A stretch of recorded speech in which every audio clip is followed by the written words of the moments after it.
কি কাউকে কখনো ভালোবাসছেন, ধোঁকা খাইছেন, কিংবা কারোর সাথে ওয়ান সাইডেড লাভ হয়েছে? ওয়ান সাইডেড লাভগুলোর মধ্যে এই ভুলটা কখনোই করা যাবে না।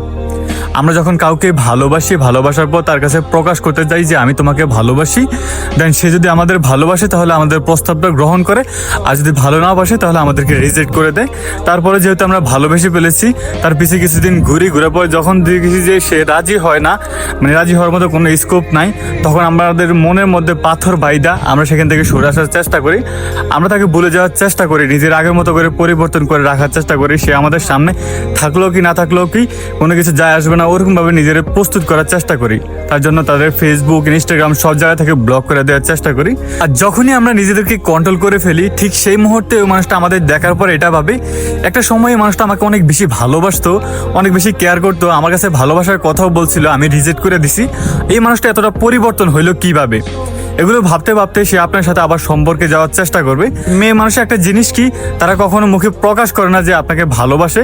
সে বিভিন্ন ইশারা ইঙ্গিতে বোঝানোর চেষ্টা করে আপনি তার কাছে যেন ভালোবাসার কথাটা বলেন, এরকম কিছু চাইবে।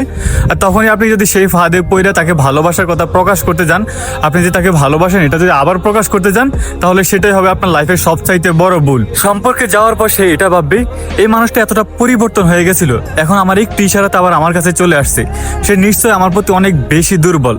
আমি চাইলে যখন ইচ্ছা তাকে আমার কাছে রাখতে পারবো, যখন ইচ্ছা তারা ছাইড়া দিতে পারবো, সে আপনার সাথে তাই করবে। সে মানুষটা আপনাকে ভালোবাসে আপনার কাছে আসে নাই, সে তার ইগোকে কন্ট্রোল করতে পারে নাই, তার জন্য আসছে যে আপনি এতটা পরিবর্তন হয়ে গেছেন, একটা সময় তাকে এতটা কেয়ার করছেন, সেটা সহ্য করতে না পারে আপনার কাছে আসছে। এই মানুষগুলো ভীষণ ভয়ঙ্কর হয়ে থাকে, তারা চাইলে যে কোনো সময় আপনাকে যে কোনো মুহূর্তে ছেড়ে চলে যেতে পারে। তাই আপনাকে কেউ রিজেক্ট করার পরে আপনার পরিবর্তন দেখে যদি আপনার লাইফে আসতে চায়, তাদেরকে কখনোই অ্যাকসেপ্ট করবেন না, আর না হয় আপনার জীবনটারে শেষ করে দিব।